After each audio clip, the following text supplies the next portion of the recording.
Welcome, everybody. I'm Marguerite Rigoglioso, founding director of Seven Sisters Mystery School. And we've also got Joy Reichard of Healing with Joy, who's with us. She will be coming back momentarily.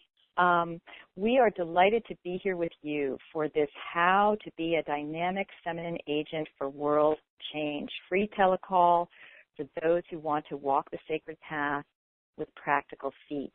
If you are on the phone and you are hearing me, please just press *2 on your phone so that we can make sure that everything's working. Fabulous. Thank you so much. Wonderful to hear your responses. Okay. Wonderful. Great. So we have more than 700 people registered for the call from all over the world, mostly women, but even some men. And that number is going to be growing as we have people continue to sign up indefinitely. So welcome, one and all, whether you're listening live or to the recording later. It's incredibly exciting, and it shows us how much desire there is for change and how much women are wanting to be a part of this great wave of transformation. So a couple of things logistically. There are slides that will be shown on this call, and they are on the web link that you were given via email. So if you were on the live call listening by phone and you're not looking at the slides, you may want to find that email and click on that link. The slides aren't critical to the call, but they may be helpful, and it's more fun. You can see our speakers, and there's some other visual aids and so forth. And you can also, of course, go back and listen to them later and see them later. For those listening live, if you're looking at the slides, go under the screen and click either sync up with phone or sync up with web, depending on the mode you're listening on, so that the slides are advancing at the same time as you're hearing me, because for those on the web, there's a bit of a delay, so you want to be synced up correctly. Otherwise, I will be advancing the slides, so you don't need to do anything else, and I already have the first one up. If you cannot see it, just refresh your browser, and hopefully that will take care of it. Be aware that if you're listening by phone, don't click on the Listen via Web button on the website, otherwise you'll get feedback. And for those listening to the recording later, you don't have to worry about any of this because the audio and slides are right there on the screen in front of you. So unless I open up the phone lines, you will be able to hear me, but I won't be able to hear you, nor will other callers be able to hear you, so you are safe in your cocoon. So for the next 90 minutes, you will be hearing tips and sharings from 6 women who are walking the sacred path, including Joy and me, women who started from scratch and are now making a real difference in the world in big and small ways. Whether you are starting out on your sacred activism path or whether you are already on the road, we know that you'll be receiving inspiration and encouragement from this call. So to get the most out of it, please be sure to be listening in a quiet place. And please refrain from multitasking, a rare occurrence in our world, I know. But give yourself the gift of this uninterrupted time for yourself, your spiritual life, and the cultivation of your sacred role on the planet. You may want to have a notebook and a pen and some water to keep hydrated. And we recommend that you stay on the call for the entire time and not drop off, as we are full of sharings for you. And at the end, we hope to have a little time to open up the lines for Q&A from you. And with that, we are off. So let me first have us all take a moment to breathe. So just close your eyes and get in touch with what it is that's brought you to be together with us and the sisters and even brothers listening from around the world. What is your inner call that has led you to this outer call today? And just take a moment to honor that inner call and congratulate yourself for hearing it. And let that inner call be the kernel that guides you as you listen today. And allow yourself to be stimulated by what's being shared here in terms of new thoughts, ideas, inspirations, and maybe even plans. So, how did the world get to the place it is today, so powerfully in need of a woman's spiritual touch? here with me is the wonderful Joy Reichard, and she's going to start us off by offering some context. So think of this as big history from a feminine perspective. Joy? Hi, everybody. Well, Marguerite, you know that I'm a seeker, and I've always had a lot of curiosity about how things got to be the way they are.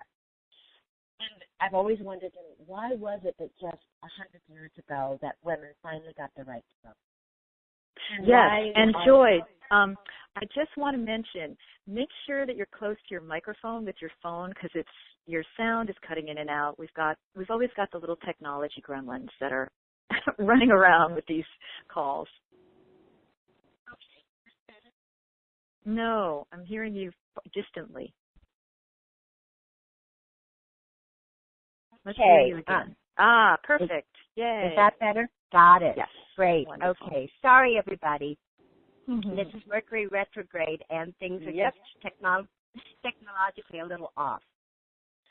So, well, as I was mentioning, I always, have been a seeker, and I'm just wondered why things got to be the way they are today. Why are so many women around the world still living such repressed and stilted lives? And, why are things still happening, such as women still earning less than men? And my search in all of this began about 14 years ago. And I stumbled across the works of Maria Gimbutas. I don't know if many of you know who she is, but she's this amazing archaeologist. And in her work, she literally unearthed what she came to call the civilization of the goddess, which was a Neolithic culture that existed about 8,500 years ago, and was very widespread to Eastern and Southern Europe, Anatolia, Northern Africa. I mean, this was a large, large culture. And these Neolithic people were agrarian, egalitarian, they were peace-loving, they were women-centered, and they were earth goddess worship. The earth as the mother goddess who gave all and took Joy, all. this is fabulous information. You're still going in and out on the phone line. Are you changing the positioning with your speaker, or is it just possibly just something with your phone? It's possible. Well, I think I just need to talk into my phone. I apologize, everyone. Yeah, just be sure you're talking right, because right now I can hear you great, but we've been missing. Okay. So you were talking about Maria Gimbutas and the Neolithic period. Yeah. Right. And women, they were viewed as the living representatives of the goddess on earth. And there was no war for 3,000 years. And then about 5,500 years ago, there were several thousand years of migration of this more warlike, sky god worshipping culture that was very patriarchal, hierarchical, and who had little respect for women. And gradually they overwhelmed this more peace-loving agrarian culture. With the advent of agriculture, of course, food was more plentiful. So the population increased. And with population increase, there was also an increased demand for land. And eventually cities were built, and there was a great need for a socio-political structure. So power began to be centralized in the hands of the few, and as the few began to be enamored with power, they began to seek their power or want to hold on to their power, so wars began.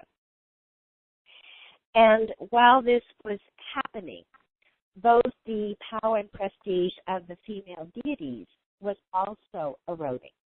Originally, the female deities were the mother goddesses who were seen as protective and nurturing, and they devolved into the vain, jealous, petty wives, sisters, and daughters of the more prominent male god. And along with this, the independence and freedom and the honoring of the feminine also decreased until they became dependent on their fathers and then their husbands, and their rights and their freedom and their mobility also. We've seen in the last 100 or so years that times are really changing. Things have become more advanced for women, especially in the West. And today, within the last 10, 15 years, women are hearing the call of the Dalai Lama to wake up. The Dalai Lama has said that the world will be saved by the Western woman. And so it's time for all of us women to wake up and to begin to claim our feminine power so that we can become agents of change. And that's why both Marguerite and I applaud all of you for being on the call. We know that you, along with all of us women on the call, that you're hearing this call and that you also want to be part of that change. You just need some guidance, some support, direction. And that's why Marguerite and I have put this call together for you. And Marguerite, I know that you also have some thoughts on this. Do you want to share your thoughts? Yeah, well, what I think I'll do is, and first of all, thank you so much, Joy. That's very interesting. And be sure to keep speaking directly into the mic. Sometimes it's still going in and out, so maybe it's just a way of just holding it right in front of your mouth or something. I'm not sure. But I think what I'll do is I'll talk a little bit about how I chose the path of spiritual activism and what was my leap from thought into action, because that's really what we're talking about here today, is how everybody can move from thought into action, or those who are already in action, how you can feel more supported and go more deeply on your path. For me, the catalyst was personal healing. Of course, healing from all of the trauma of my childhood. And that led me to start working on my self-esteem. And I literally went to a workshop on women and self-esteem led by a therapist, a wonderful therapist in the Boston area named Greta Bro. And she said that in order to understand how deeply you have been wounded as a woman narcissistically, you've sustained a narcissistic wound from the psychological perspective, you need to understand how damaging it is to grow up in a culture that continues to see the divine as exclusively male, if anything at all. And she said that in many places around the world and in old Europe, where my ancestors were from, there were goddesses venerated. And she said, why don't you go and find a goddess statues, put them in your home, and see what happens. This was a huge revelation to me. And that was really the beginning of my spiritual path, as well as, unbeknownst to me, my professional path, because I got very intrigued by the ancient goddesses and those studies. And as you were saying, Joy, about Maria Gimbutas and her archaeological work, putting together the fact that old Europe was venerating goddesses before what we see now. And so I ended up going to graduate school at the California Institute of Integral Studies, getting a PhD, writing a couple of books, and really starting my formal life as a teacher. But my first real steps, and I think this is the critical thing, it's not about looking at accomplished women and going, wow, I could never do that. It's how do I make that first little step? My first little thing was I got intrigued with these slideshows that numbers of women in the Boston area were doing on the ancient goddesses. And I said to these women, could I borrow your slides? And they said, oh, honey, creating slides is a really personal thing. You're going to have to make your own. So I did. I took out or bought all of these books about ancient goddesses, and I started making slides and getting a slide projector and investing. And then I just started proposing little lectures at Centers for Adult Ed and libraries and extension education programs in universities, even among my friends and private gatherings, little things like that. So this was my way, and this is what I would recommend that others do, is just start making those first steps. And we're going to be talking a lot on this call about first steps. So I want to know, Joy, are you still on the call with us? Because I think you're having some telephone issues. Okay. Well, hopefully we'll be hearing back from Joy very, very soon. What I will say is that over the years, it's been 15 years since I moved to the San Francisco Bay Area to go to graduate school. And what Joy and I have been seeing, because she also kind of got her professional start in terms of being a spiritual feminine activist by going to what was then the new college program in San Francisco. It was a women's spirituality program that then migrated to the Institute of Transpersonal Psychology, which then became Sophia University. Well, that program is now closing. And Joy, I see that you're back. Okay. I'm talking now about the women's spirituality programs and what's happened with those programs.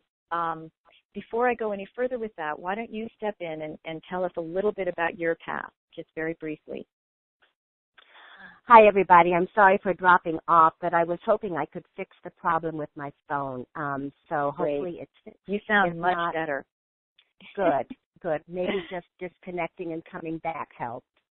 Perfect. So my story, started way back about 14 years ago, and it was really born out of a time of a lot of pain and confusion for me. At that time, basically, my whole world was falling apart. My career, my marriage, my finances, I had to sell my home, I had to move. You name it, it was happening. And because I've always been very spiritual, I was really trying to reconnect to the divine. And I went to the churches of God the Father, and I just wasn't finding what I needed. I really needed a divine that could help to connect to my feminine wounds. And I started researching spirituality and sacred sites, and the goddess kept coming up. And I thought, this is weird.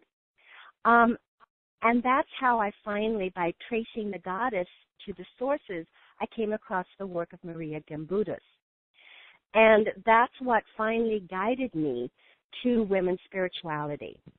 What happened was I had this phrase that went through my head that said, women's spirituality. It was like the fragment of a song that just wouldn't stop. And it frustrated me so much that I mentioned it to my therapist at the time. And she said, oh, well, there's a women's spirituality master's program at the California Institute of Integral Studies. And I said, there is. And then I said, well, but I haven't finished my BA yet. And she said, well, they have a bachelor completion program that only takes a year to complete. And I thought, whoa, I can do this. And within 3 months, I was enrolled in the bachelor completion program at CIIS. And a year later, I was enrolled in the master's program for women's spirituality at New College in San Francisco. And that was such a transformative experience. I learned so much about myself. I met amazing women and amazing leaders in the women's spirituality program. And by the time I graduated, I just felt I had this wealth of knowledge that needed to be shared. So I continued a program that the directors of the Women's Spirituality Program had started called Goddesses Alive. And then from that, I went on to put together my own talks called Embracing the Goddess Within. And that morphed into women's circles, monthly women's circles, whom I call In Her Name Circles. And since then, I've published 2 books and started my own school called Persephone's Journey. And then recently, Marguerite and I decided that we'd both have a much greater impact and reach more people if we started this collaboration together. And so here I am today. And I know, Marguerite, you wanted to share something about the ongoing happenings in the Women's Spirituality Program. Do you want to share them? I had started mentioning this. These programs are morphing and shifting. The one at Sophia University is closing, and the one at CIIS is really shifting and changing. It's no longer so focused on goddess studies.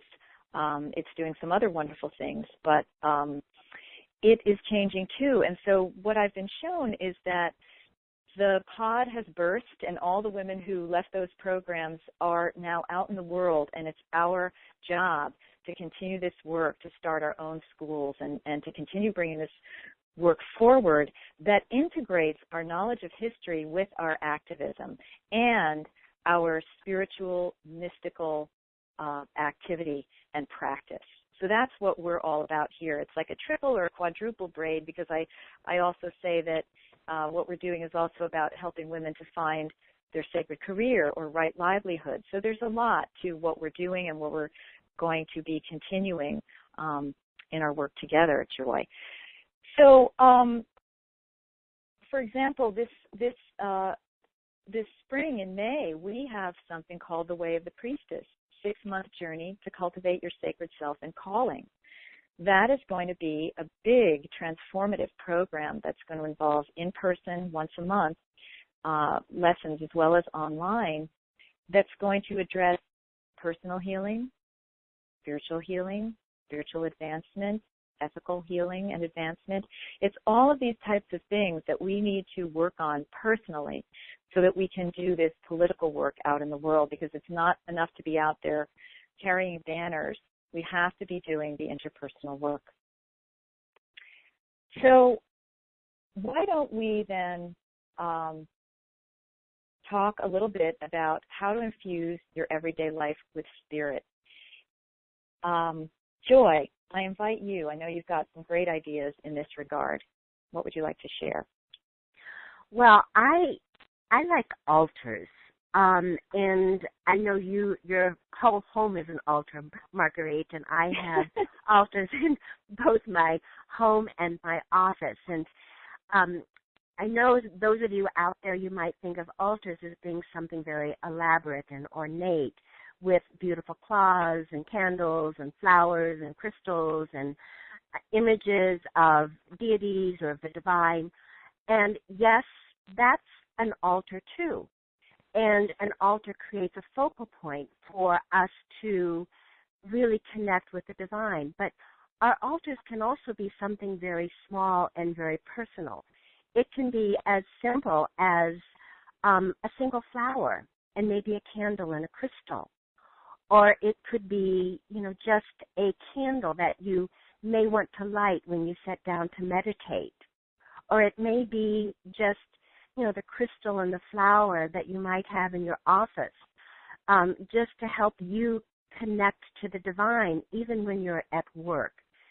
So the altar can be very simple as well as very elaborate.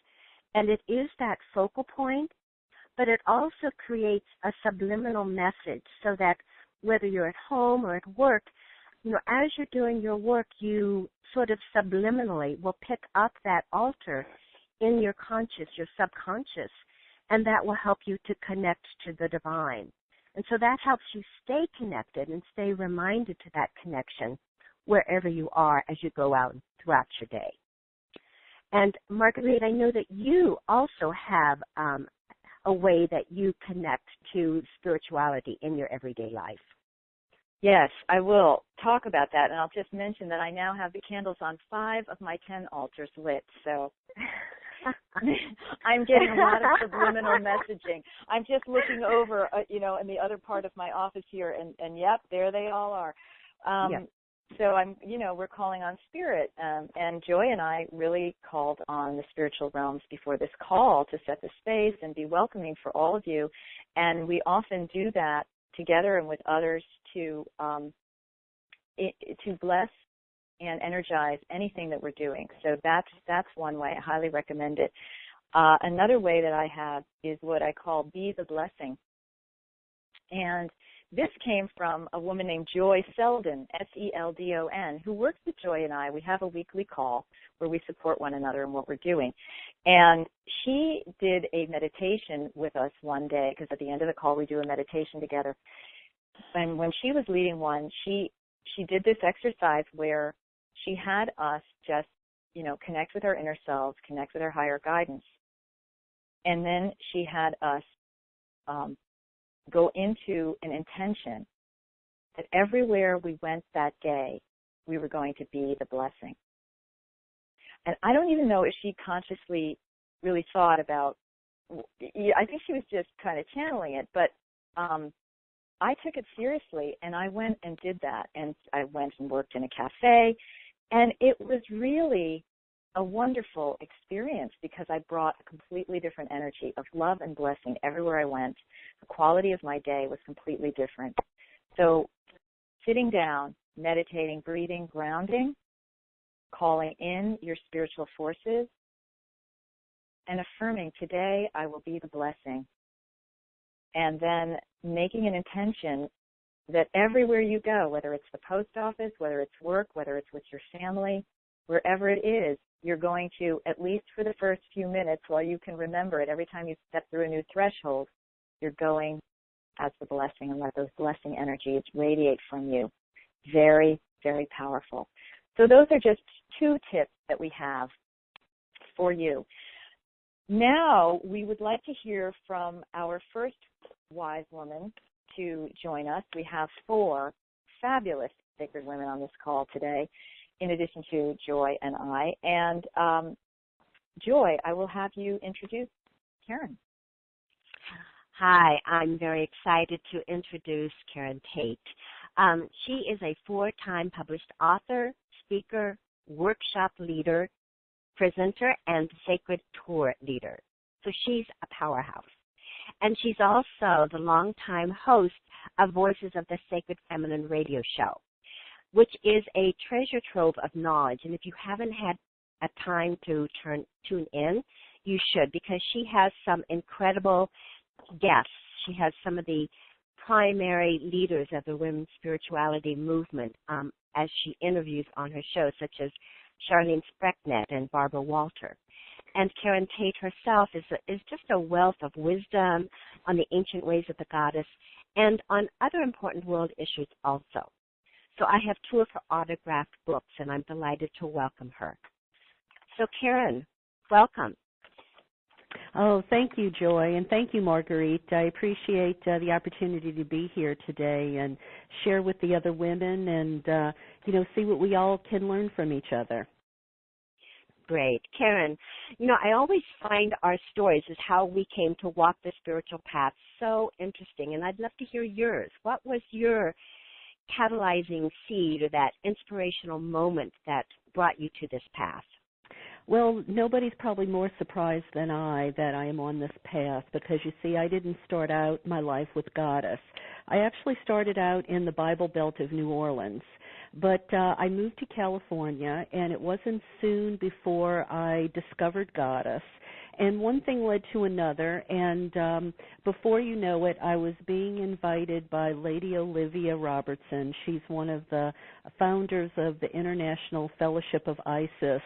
The foundation headquarters were at Clonical Castle in Ireland, and we had been communicating, and she invited me to come to Clonical Castle to actually be ordained a priestess of Isis. And I started along the path more in a priestess role. I was doing the work of the Fellowship of Isis through my ICM, the ICM of Isis Navigatum, and that sort of developed into a not-for-profit organization called the Isis Ancient Culture Society, which went on for about 10 years in Los Angeles. And we were taking ancient rituals and adapting them to contemporary times, making them relevant. But I sort of shifted, into something new. As I continued my priestess path, I also went more in the direction of a social justice activist. And I think that's because of the work of Merlin Stone and Rianne Eisler, who I really have to credit, because I started to understand that, as a priestess, I was embracing goddess and becoming empowered myself as a woman. But then as you really start to understand the values of the sacred feminine and the ideals that go along with it, you realize it's such a powerful force to change the world. And, I mean, we can connect the dots between losing a feminine face of God and, female genital mutilation, not getting equal pay for equal work, still having, men in Congress thinking that they can dictate to us what we can or can't do with our bodies. So, for me, it was probably Lady Olivia who, through my ordination, it just sort of created a tsunami of motivation and creativity and dedication as a priestess path. But then, the work of these wonderful feminist scholars, Merlin Stone and Rianne Eisler, to take it out into the world and actually embrace how that can change the world for most of us. That's wonderful, Karen. Thank you. And, I know that you've had challenges and triumphs and successes. What was one of your key triumphs that you've had with your work? Well, I think I'm very proud of the 4 books that I've written over the last, 6 or 8 years. And the nonprofit that we ran for 10 years was also a triumph.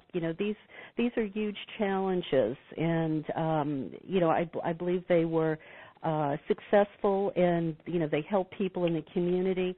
Recently, I was fortunate enough to be in Femme, the documentary by Emmanuel Etier of Wonderland Entertainment and actress Sharon Stone, Femme, Women Healing the World. I was included in that with some of my mentors, and it's such an important and powerful documentary. I really do believe it should be required viewing for men and women around the globe.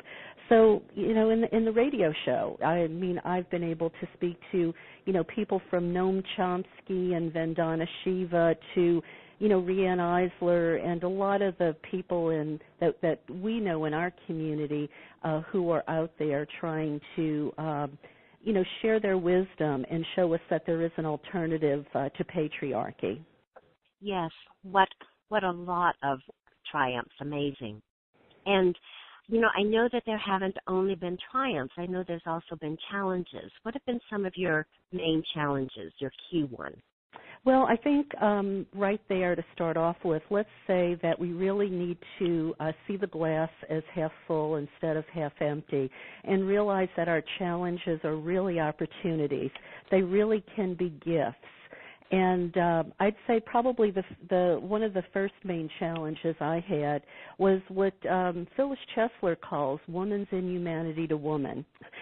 And I think it's really important that women support one another and find ways to uplift one another and have solidarity. That's sort of on the personal level. But I think if we look outside of ourselves, what challenges are out there in the world? We have institutional discrimination and sexism to deal with. We have women who don't know about this yet. And, they're still complicit in their own oppression. And that makes things difficult. But I think long term, it's really difficult because we don't have an infrastructure in place to really help us get the word out on on the wide on the wide level that we really do need to. Right, that is so true, and which is why your Voices of the Sacred Feminine is such an important vehicle for that. And these women out there are wanting some words of wisdom from you. So what one piece of advice can you offer these women to help them step out as an agent of change or possibly to step up in a bigger way? Well, I've sort of coined the phrase, find your sacred roar. I guess maybe because Sekhmet is has been such an influence in my life. But find your sacred roar. It can mean different things. It can mean taking responsibility for your own education. It can mean embracing allies, finding common ground with people, our like-minded sisters and brothers. Martin Luther King said, you don't have to see the stairway to take the first step. And I think that's really true. And along those same lines, I think perfectionism sometimes can be something that holds us back. You know, we don't want to do something until we think we can do it absolutely perfectly. And I think that could also be something that prevents us from getting a lot accomplished. You know, we really can, learn on-the-job training and find help along the way. But I guess mostly don't be passive. Don't be apathetic.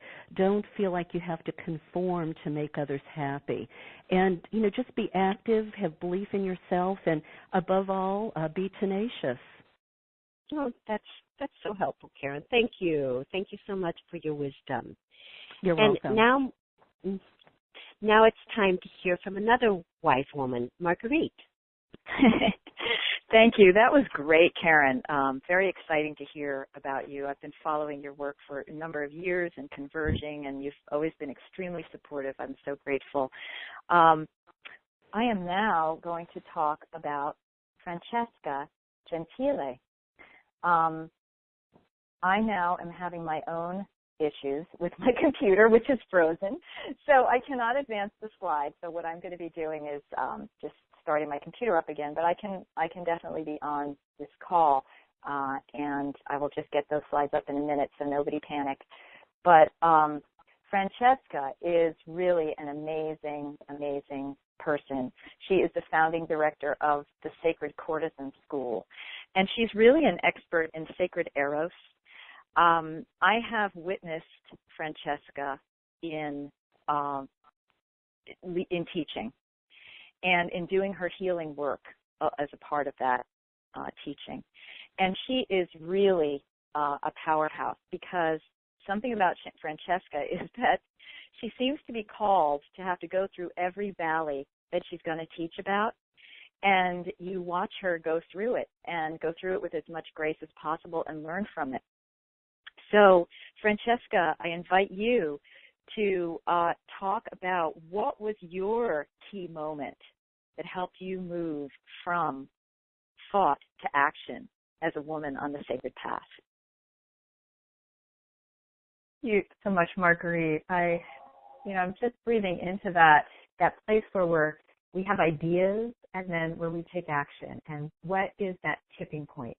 And I think for many of us, sometimes it's needing to find the ideas and needing to value our own inner nature, our own calling.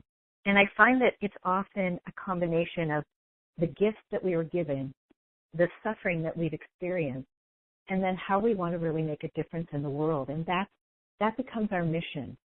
And the tipping point for me is really that phrase, necessity is the mother of invention. And I can be very stuck or stopped until I need money. And I wanted to take a fabulous training course and just could not get the money together. And that was the tipping point for me, to say, I'm going to take these little ideas that I've had for workshops or coaching, and I'm going to send them out to my friends, and I'm going to invite them to hire me and to have me in their living room teaching something. And it actually worked, and it's the beginning of where I am today, was just, I think as many people said, believing in ourselves enough to finally put it out there. But for me, it was I want something. It's having my desire or my drive, you could say my eros, which is our life force, actually line up and say, 100%, I need this to happen, and therefore I'm going to do whatever it takes to have it happen. Blessed be. And what's been your greatest victory in this path? I think my greatest victory has been bringing healing to my own personal partners and beloveds. So having the integrity. So if I believe, which I do, in this divine feminine energy of healing, of blessing, of holistic sexuality, of heart, body, mind, spirit, and eros in alignment, that feeling the wounds of others, bringing that to my partner. So I'm not just teaching it. I'm actually at home supporting my beloved to heal with his inner child, inner boy. And I find with so many men, there's wounds of the child, wounds of the teen, of confusion, of rejection. And I think that that's what I'm, in a sense, most proud of, that I've brought this transformation to their lives. And I think the other piece would be going back to Italy, going back to my roots, and being able to bring sexual healing technology to the Italian people, and feeling like my whole life had meaning, that being raised Catholic and being terrified of sex and, wanting so much to have a spirituality that wasn't so restrictive, and finding the goddess and studying psychology, that it all came together to go back to Italy and have this deep connection with them, but have opportunities that they didn't have. And what's been difficult on this path for you? I think the most difficult thing, just a second, I'm going to take a sip of water. Yeah. Happens when I'm feeling moved. Is going outside the box, being a pioneer. In my heart of hearts, I wanted to be normal. I wanted to be accepted. I wanted to be approved of. And I wanted that from my family. I wanted that from my friends, from culture. And so to have the courage, the calling to say that it's more important to make a difference in the world. It's more important to go outside what the usual pathways are in order to create a world that isn't here yet, to create a world of peace, to create a world of kindness, of true healing between the genders and, with our divine natures, that was more important in a sense than staying safe. To me, that was the biggest challenge. And then recovering from addictions. I was a very sensitive person, which I think many of us are. Many of us priestesses and shamans are. So I had my food addiction, and I had my shopping addiction, and then my sex and love addiction. And, being willing to face those ways that I avoided living and avoided my truth, and get healing for them so that I could have the energy and actually have the, emotions are meant to be our messengers that let the anger or the pain or the fear or whatever guide me forward to make a change in the world, rather than going down the tunnel of, eating or shopping or your sex and love or something else. And given all these experiences that you've had, what one piece of advice can you offer to the people who are listening to this call? I would say to trust that you're on this call. Trust your mission. Trust that you're a piece of the divine puzzle. Like, we're all a piece of this multitudinous puzzle, and each piece is unique and each piece is needed. And your piece is needed.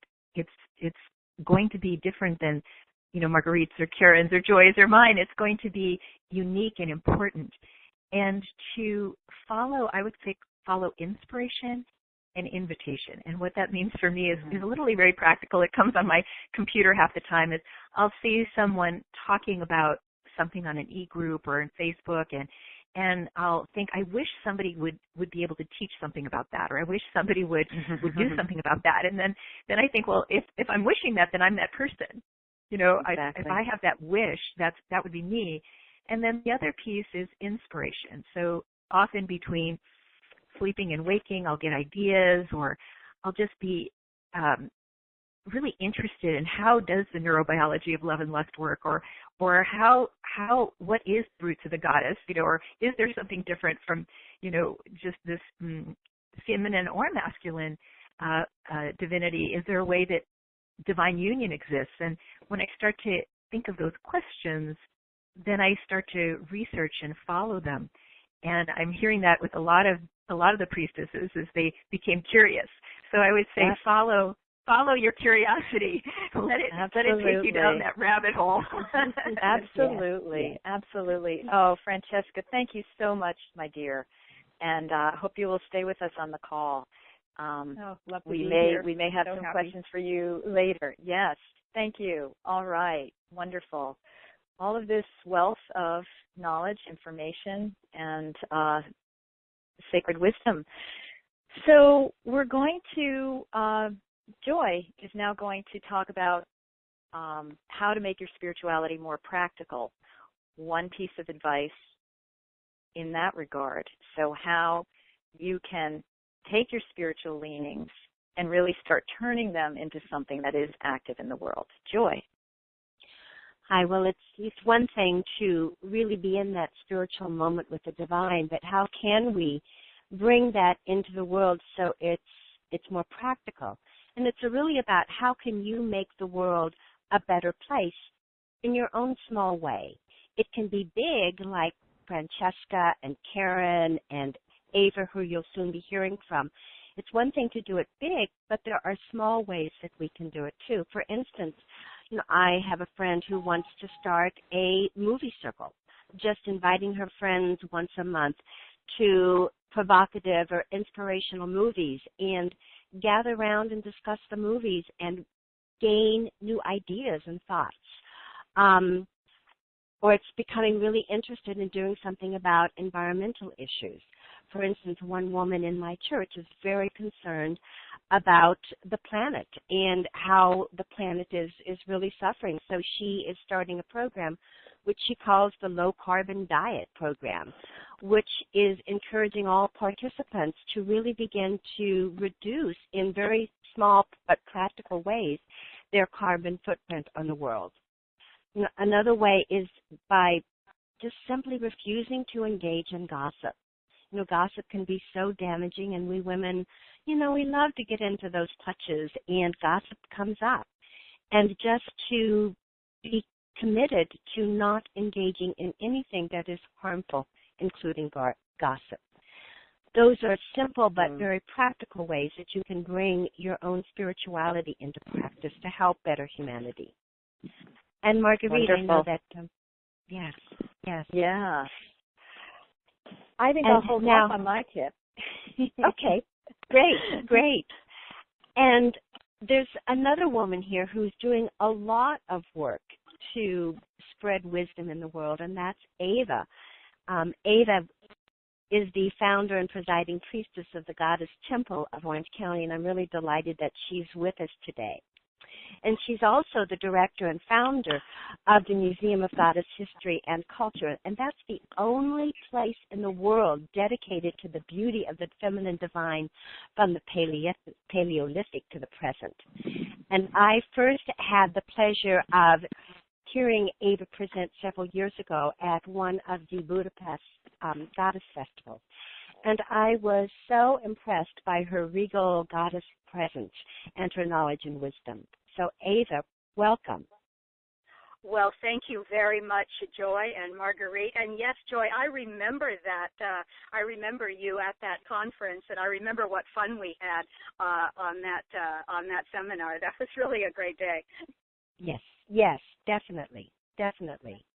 And Ava, I'm so curious. You have done so much, setting up your own temple, amazing energy and fortitude. I know that must have cost to do that. What was your catalyzing moment that put you on this path? Well, like many women, it was a great combination of things. However, I would like to give a vow to Karen Tate, who organized a trip to Egypt many years ago that I was part of. And I will say that, so thank you, Karen.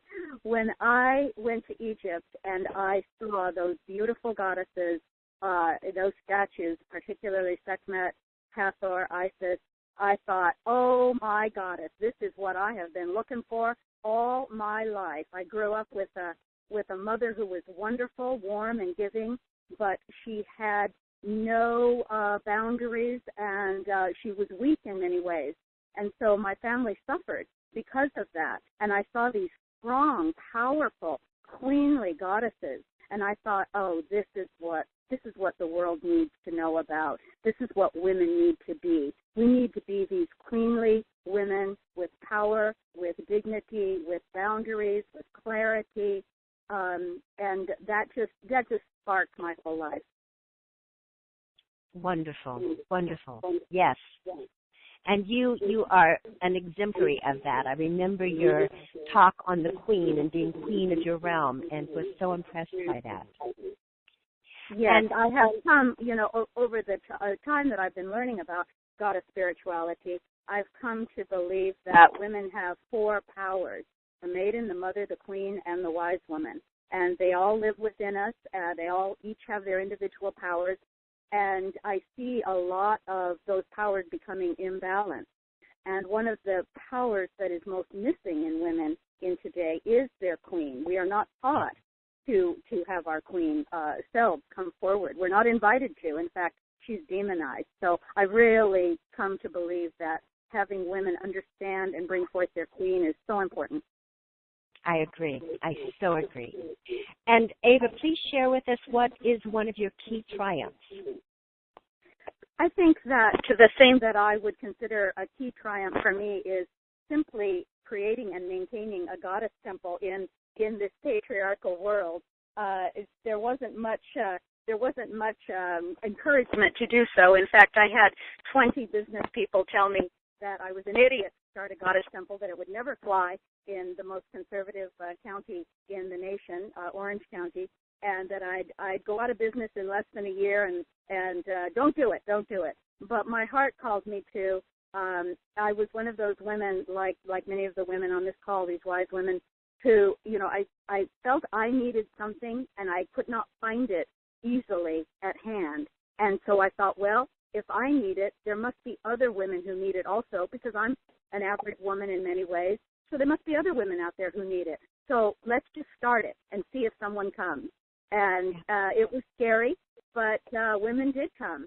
And here we are 10 years later with a big, beautiful, permanent temple, 3,200 square feet, rooms and giant altars, and it's just amazing to be part of that. And so I would say just holding and maintaining a goddess temple in the modern world is a big triumph. What a testament to following your passion. Yes, amazing. And what has been one of your key challenges? I would say, if I had to sum up the many challenges that I have had in running a goddess temple, I would say that the biggest one, and this may surprise all of you and your listeners, being aware of the overgiving mother. This is a term we've coined at the temple. Women are so giving, and the mother archetype is the unconditional love and the giver, the creatrix, the birther. But it can, in a patriarchy, when it is not supported by the queen, it can tip over into imbalance. And what I see in myself over the years, and what I see in other women, is that we give and we give and we give until we're exhausted and pissed off and resentful. We don't know how to hold good boundaries. We don't know really how to take very good care of ourselves. And boundaries and self-care are 2 of the primary powers of the queen archetype. And since we're not, my mother never taught me to be queenly in that way, and we're not invited to be queenly in that way. Women are not invited to learn how to hold boundaries. We're just not. We're not invited to take good care of ourselves physically, emotionally, spiritually. We're invited to just keep giving to others, and we're also invited to we're pushed by society to be the one who takes care of everyone constantly and is warm and giving all the time. If we're not, we're called a bitch. But the queen is the impersonal one. And if the mother is warm and personal, the queen is the impersonal one. And there are times when it is important for us to have complete impersonal clarity on something and go forward with that queen archetype. So I think the key challenge is to recognize the overgiving mother in myself and hold boundaries on myself with others. I think that if I look back, all of my difficulties that I have ever experienced in the last 10 years, and they've been pretty significant, those who know me well. I'm talking to you, Karen. all my difficulties have come from not holding good boundaries with clarity in the beginning of the relationship. That's That's so true, Ava.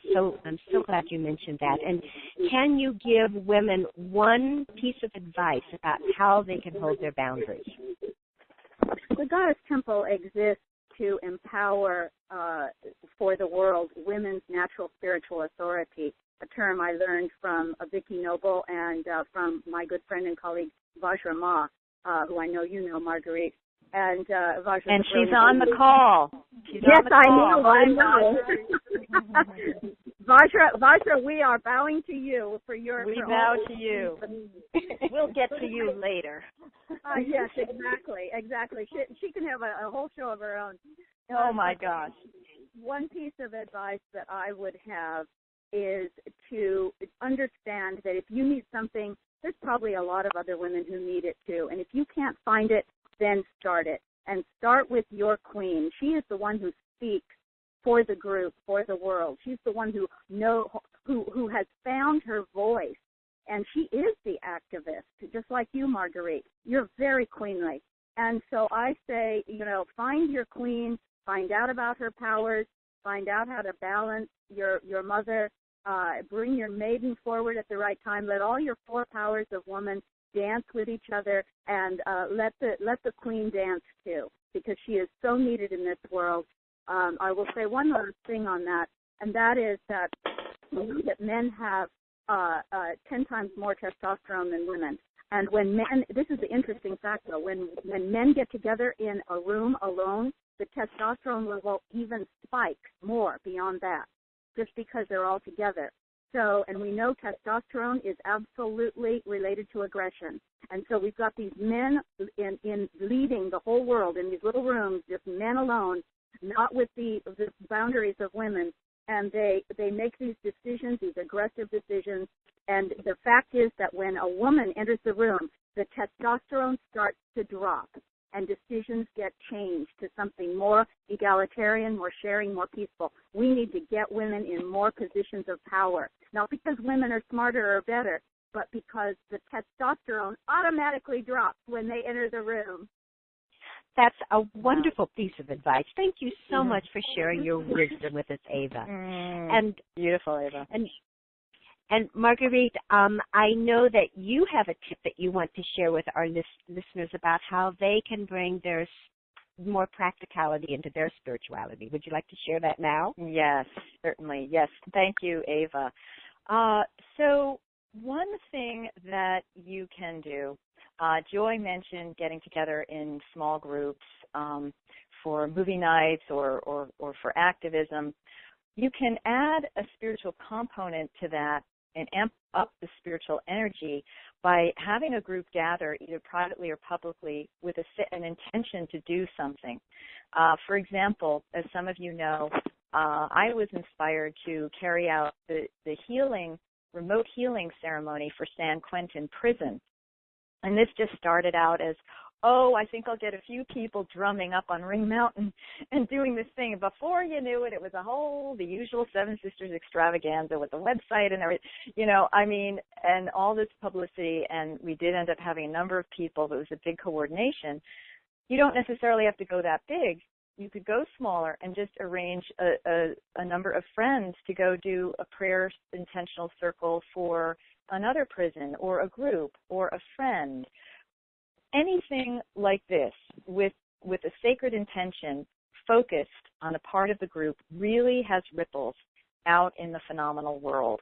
So that can be a seen or unseen way of making your spirituality more practical and affecting change in the world.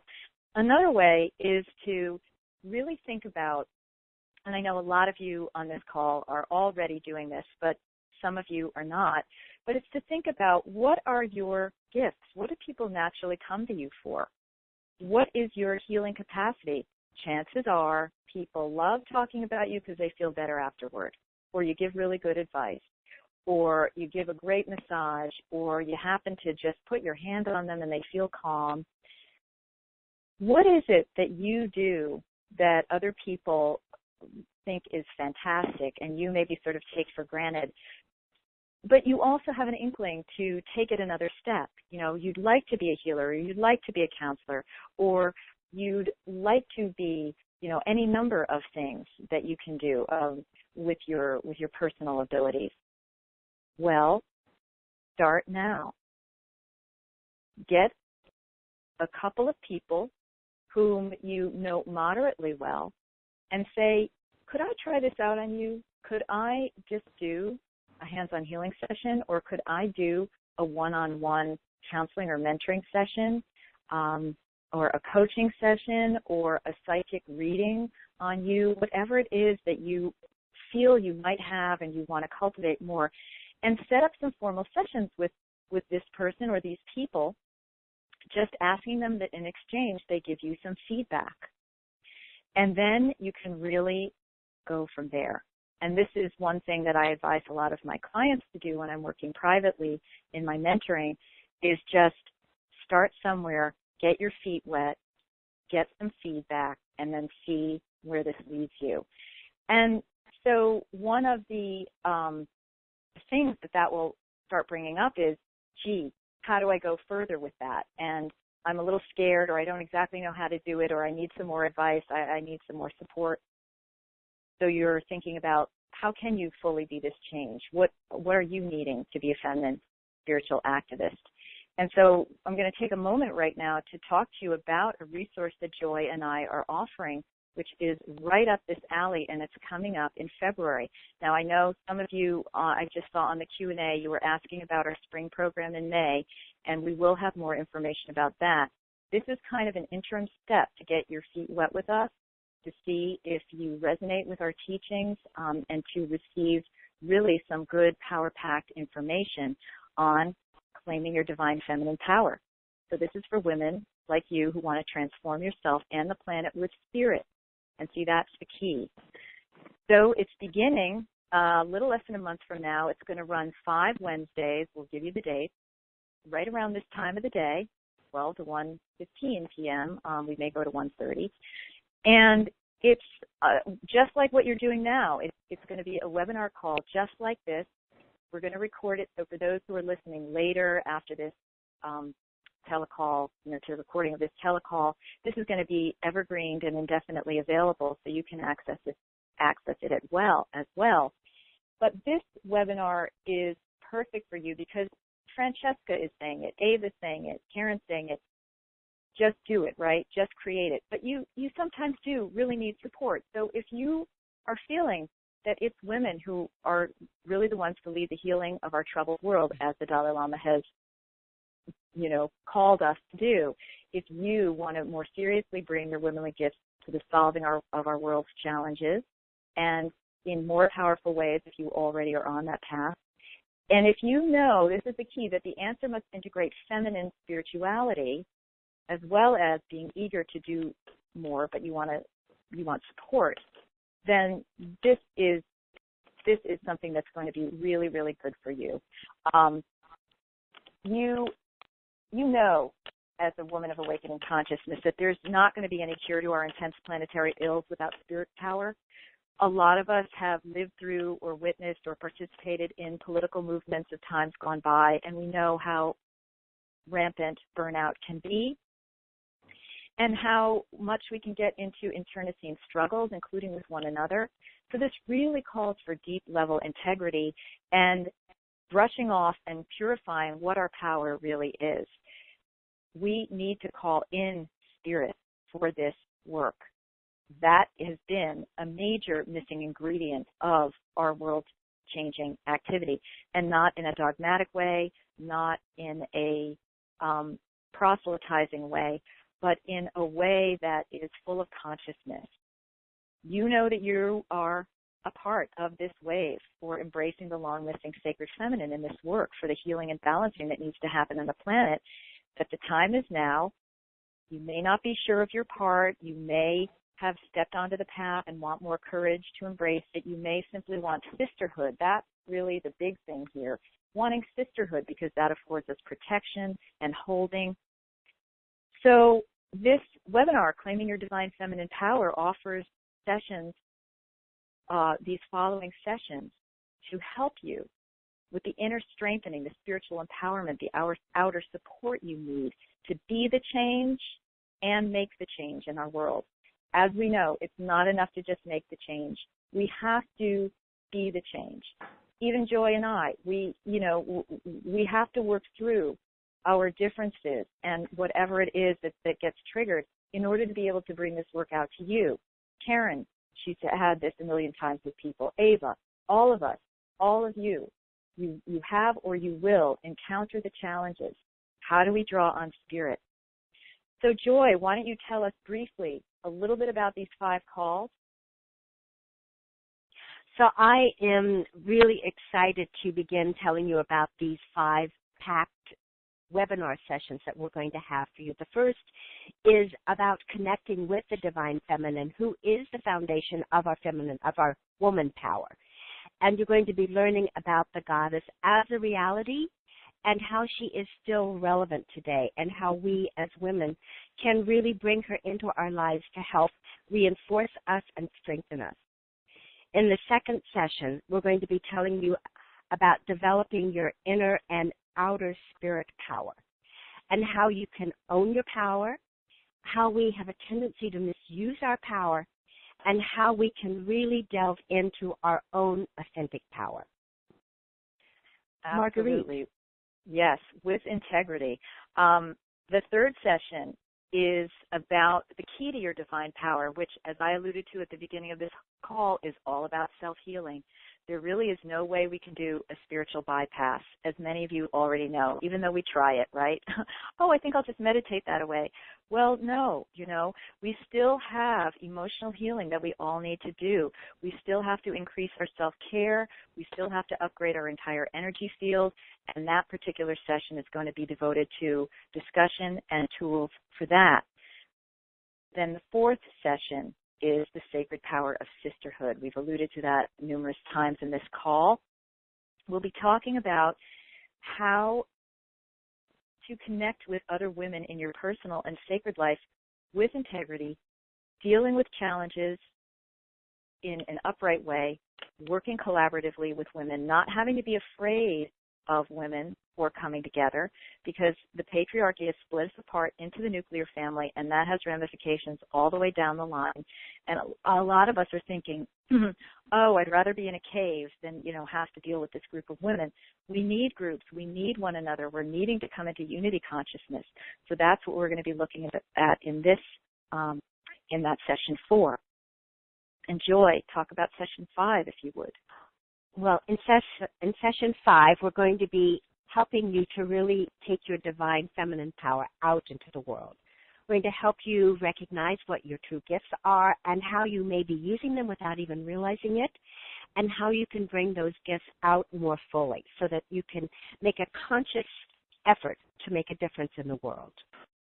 Blessed be. So what this webinar, in short, will give you are methods to heal and bolster your own inner core. You've got to put on the life mask before you put on your child's life mask. Same thing goes for the world. How to practice greater self-care and balance. Tools for being more trustworthy for yourself, for others, trusting in the universe, staying confident. Approaches to strengthening sisterhood and community. And again, steps for embracing and developing your sacred calling.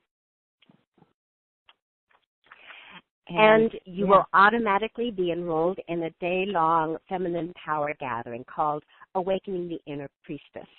And this will be a day-long for stepping into your true magical world-changing capacities. It's going to be held on Saturday, April the 11th, from 9:30 to 5 at the San Francisco Theological Seminary in San Anselmo. In this day-long, you'll learn how to pursue your role as a woman of world transformation more fully, and will be gaining tools and understanding in the domain of the sacred. You'll be deepening your connection with spirit, and will feel how powerful you truly are by helping you to work in the realms of the 3D. We'll be helping you to open up to the possibilities, to trust your knowing, and to dance with the benevolent unseen allies in all their authentic and grounded and sophisticated way. So this is really a moment that you've been waiting for, and we're inviting you to join us for this day. San Anselmo is really quite accessible. For those of you who may be thinking about, wow, can I fly in for this? It's easily done by flying into the San Francisco airport. There's an airporter that will take you to the location. We will be able to provide you with references for places to stay where other of you will be staying. So we invite you to come. Yes, absolutely. That's going to be an exciting day because then it goes from being virtual to being personal. The virtual is great. This is a medium, but we also need to get together in person. So you are invited to that Power Summit. And you also get these little goodies with the webinar, an empowerment with Tara, guided meditation by Joy, a Healing Your Vital Center of Nurture guided meditation by me. And these are designed to help you cultivate beneficial spiritual traits and also do some of that inner healing that is so necessary. Okay. So great. We invite you to come. We hope you'll be there. Yeah, and so today, now we hinted at some of this in the emails that went out to you. We do have a special discount for this course for those who register by 2 p.m. today Pacific, 5 p.m. Eastern, 10 p.m. UK. The full pay price of this course is $297, or it's 3 monthly payments of $97 if you prefer that. It's very easy to do that on the web page. For those of you who are listening live only, between now and, again, within a half hour after the conclusion of this call, there's a $50 discount. What you do is you go to the registration link, which is right under the slide screen for this call on that thank you page that you got with this call. There's a link to this new webinar, and you go in, you sign up, you register, you go to the pay shopping cart. It will take you there. When you get to the coupon code area, you just put in POWER50 in all caps, all one word, POWER50. Okay? That's all connected. There's no space there. Erase that space. It's right there. So, again, this is limited time only. That's going to bring your first payment to 97 minus 3 if you do. 97 minus 50. What is that, 47? 247, yes. Yeah, okay. Or it will be taken off the $297. And this is a very, very good price for a webinar of this nature with all of that chock full material on the live calls, let alone then being able to come to a whole day long. I think all of you who have been taking webinars like this or taking courses or giving them know that this is a really generous price. Our idea is that we want you to be participating with us. We really want to make it as accessible as possible to as many of you as you can. We want to make it possible for you to be able to fly out here without having like a huge tuition on top of it. So please, after the call, click on that link, go and register, and just know that you're going to be taken into the fold, you're going to be taken into the wave, you're going to get lots of support and inspiration, and we can't wait to have you with us. Yes, we're so excited. So please, please join us. Yeah, it's just great. So, last but by no means least of our fabulous sacred women is Deanna Lamb. Now, a lot of you know her. She is the orchestrator of Red Tents in Every Neighborhood Global Network. This is an unbelievable effort. And right now, she has going a Red Tent summit, an online Red Tent summit that's going to be running the whole month of February, every day, 1st through 28th, and if it's leap year, it'll be the 29th. If you sign up for this through Deanna's link, which is right down there, it's also on the page for our webinar, you will be able to get led to that Red Tents in Every Neighborhood event, and you can sign up, and it's free.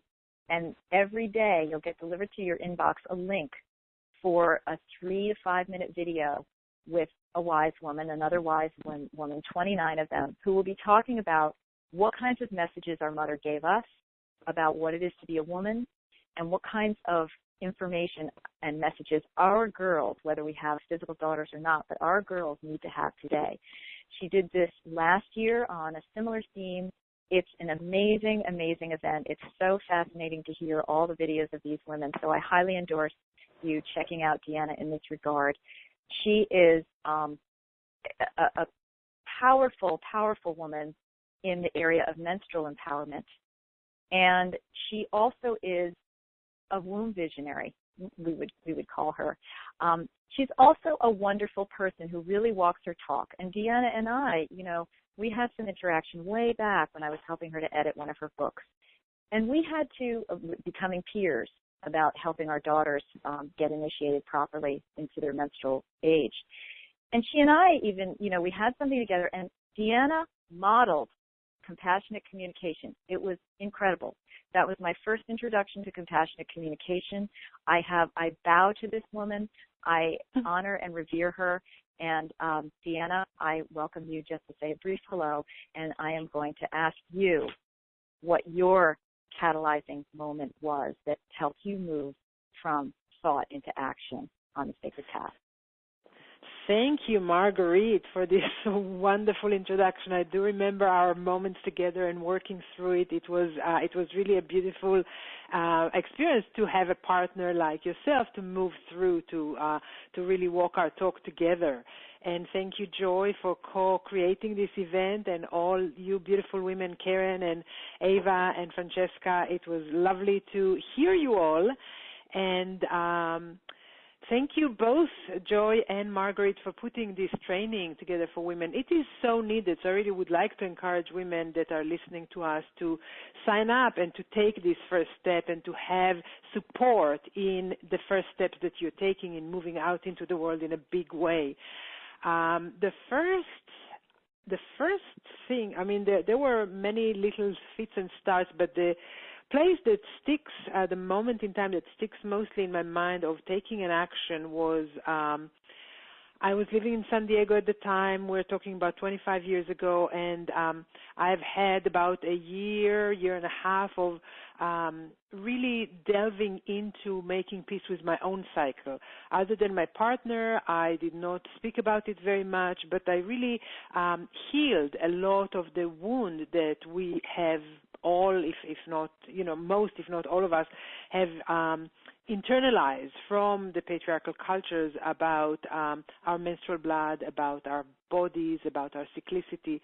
And I realized that no one is talking about it. And obviously it is still such a taboo, but at the time it was even more. And I thought, I am going to throw caution to the wind, and I'm going to just open a space for women to come and talk about our first blood. And I called my very first circle in 1993 in San Diego at a bookstore. It was called, I don't know if it's still there, The Mystical Dragon. And I was blown away. I wasn't expecting very many people to come. I thought, 3-4 women would come. That would be lovely. And there were, about 15 of us. And what blew all of us away was the fact that just speaking in the presence of other women, the story of our first blood in itself was such a deep healing. We told a story that was never told. We shared something. We as women tell each other in women's circles about our triumphs and our challenges, about really painful rape and abuse and molestation and the recovery of that. We tell each other about how we lost our virginities, but really within all of that, the story of our first blood is silent. And I remember that impetus to go out to bring this to other women just because no one was talking about it without an expectation. It was a free circle. I wasn't expecting many women to come. I wasn't expecting to receive any financial return. I was just wanting to put this new insight and these new revelations that I found within myself in front of other women, and it was just amazing to see how connected we all were. How beautiful. Well, that's a triumph right there, but fast forward to now and many years later, what can you identify as your chief victory? since then? I would say since then is really the embracing of the international community. Since I have traveled and lived in many countries, I grew up in Israel, I lived in England, and I have now been living in the United States for, today is my anniversary, 27 years. Congratulations. Thank you. So it was really important for me to not keep this as a local or even national scale, because I know other cultures and I know that the wound is really cutting through cultures and religions and politics and beliefs and all the differences that we may think that we have between us. So I would say that the key triumph that I can identify right now is the willingness to say, let's weave it across the globe. Let's weave the connection, the sisterhood, the realization that what we have in common is stronger than anything that divides us, and to embrace this work on an international level. And I'm humbled and grateful for the openness that women have expressed around the world, and having traveled to bring this work and to bring this awareness and consciousness and empowerment to women in Europe, in Latin America, in Israel, around the United States. And it is so rewarding to receive this sense of sisterhood that really develops anywhere I go. Beautiful. It is breathtaking how international your group is, both participants in the Red Tent Circle who listen, as well as the wise women. And so that's that February event, that Red Tents in Every Neighborhood, is a revelation for that. It's wonderful. Well, I'm sure with all that you could write a book, and you have. But why don't you identify what your key challenge has been as a woman on the sacred path, making a difference? Well, I would say juggling motherhood and my work. I have come to motherhood late in life. For many years, I had no interest whatsoever to become a mother. My partner of 25 years and I have been together since I met him in England. We moved here together. We both pursued and continue to pursue our professional passions, and we were pretty much not going to be parents. And then we decided to change our mind, and I gave birth when I was 42 at home, and I stayed at home with my daughter until she was 5, because by then I have traveled and have fulfilled so many of my passions and dreams that I didn't want to do anything else but to stay home with her. So as long as I stayed home with her, I immersed myself fully into mothering. And then when she started going to school and I started moving back out into the world to pursue my work again, then the pool started. She's 14 today, and it is really a dance, which sometimes is very challenging. I want to give my all to my family. I want to give my all to my mothering. I want to give my all to my work. And when I did one or the other, it was easy. I was home with her, no problem. I was doing my work before I was a mother, no problem. But now it's a dance. Yeah, and it may be your advice may be related to this. I'm not sure, but what would you suggest to other women who want to step out or balance? Or that's a very interesting point you're making there, that my advice might be related, because it is. And because when my daughter started going to kindergarten, so I had a little bit of time on my own at home. What I did, and that's when I wrote my first book, which you so beautifully edited, Marguerite. And what I did is that I have taken my calendar and I have set aside times every week for 2 or 3 times for a couple of hours slots, and I have put it on my calendar with highlighters throughout the year. And had I not done that, I would have not written that book. I have scheduled time for it. So when I opened my calendar and I looked, I saw, I can't do this. I can't do anything today because today I'm writing. If it wasn't there, it would have been at the back burner. So my advice to women is schedule yourself, schedule your passion, whatever it is that you want to do in the world. If you have a phone call to make, if you have an ad to design, if you have whatever it is that you need to do, which is the first step to bring yourself out into the world, don't leave it for when you have time. Schedule it, put yourself on the map. Schedule yourself Beautiful. in your calendar. Beautiful. Yes. Very, very wise piece of advice. Thank you, Deanna, and thank you for all of the beautiful work you're doing in the world. Indeed. Thank you, Yes. Marguerite. You're welcome. Well, we are basically at time. I hesitate to go over. I'm going to just see if there are any. There are a few comments here. Okay. Some people are asking about the link for the new webinar that we just talked about. So on this thank you page with which you got the information for how to access this call, right under the slide screen is a link that says click here for that webinar. That's where you can go to read more about it and to register. Okay, so there were some questions. Now, there are some really fabulous comments coming on. What I recommend is that you all, if you are not already, to go on Facebook and put in a request to join Seven Sisters Sacred Networking Group.